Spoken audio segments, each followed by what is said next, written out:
राम राम विद्यार्थी मित्रांनो, भूतकाळ, वर्तमान काळ, भविष्यकाळ, काळावर 100% परीक्षेला विचारला जातो प्रश्न आणि मग आपला गोंधळ होतो। आता फक्त 2 सेकंदामध्ये काळ संपणार।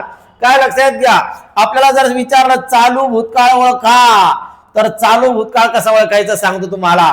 मंदापत्र वाचत होती, वता होती होते, वता होती होते, होता होती होते जर दिसलं का समजून चालायचं भूतकाळ आहे।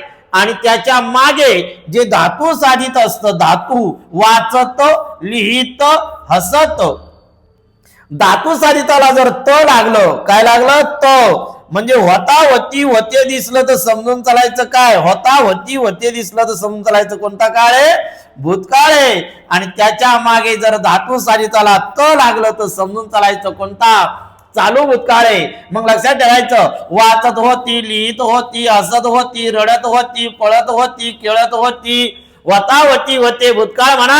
आणि त्याच्या मागे जर धातू साधिताला त लागलं, चालू भूतकाळ म्हणा।